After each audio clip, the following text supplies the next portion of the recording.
Hi, this is Bill Aulet at the Martin Trust Center for MIT Entrepreneurship, and today we're going to be talking about minimum viable business product. What is it and how to apply it specifically in a case here with one of our star students and star teams. Amanda von Goetz is, I think, the world's most interesting woman. She was a concert pianist at age 14 at the Juilliard.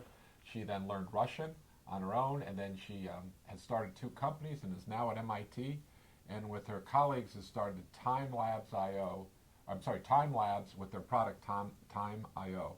Can you tell us a little bit about Thyme Labs, Amanda? Sure, thank you, Bill. So Thyme Labs Incorporated is a company that's dedicated to creating products that help you find time for the things that matter.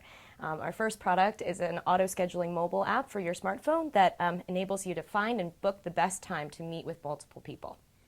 And it's really a great breakthrough in the sense that they have technology where we can just have three of us setting up a meeting and we can just do it with very few keystrokes, and it automates a lot of the things to set up a meeting. So everyone that we've shown it to is very excited about it.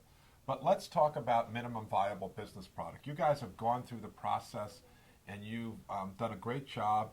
Amanda is also the TA for the class where we teach this at MIT. Can you talk a little bit about minimum viable business product, what kind of issues you've run into and questions you have? Sure. Well, so I can say right off the bat that when I first encountered the term, I was a little bit confused only because previously I'd only heard it referred to as the minimum viable product. Well, I think that's a really good question, and one that we thought a lot about. When the first iteration of the book, we called it minimum viable product, MVP, because that was the term, and that's what we used to call it in the class.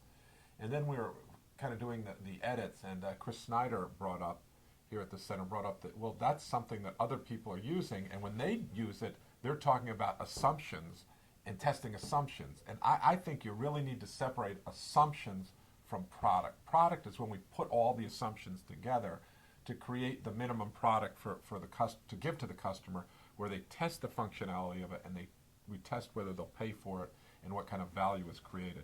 So that's why we call it minimum viable business product, to make very clear the distinction between assumptions and the actual product. And I think that's a very important distinction. So that's why we did it. Okay. No, that's great. Thank you very much. So also, by the time that you arrive at the step for the minimum viable business product, you've already done your end user profile, you've already done your personas, and you've already developed a lot in that direction. But what about for teams or for founders that have not gone through those steps yet? Yeah, well, this is what happens a lot, and people sometimes say, well, I don't need to do all these steps. I'm just going to build a minimum viable product and see if it works. And that can work, and there have been companies where it's worked. But the problem is you're starting to build something, and as soon as you build it, you start to back it up and defend it. Whereas let's focus on who the customer is, and let's do those steps, and then we know we're building the right thing when we build it. Or should I say we don't necessarily know.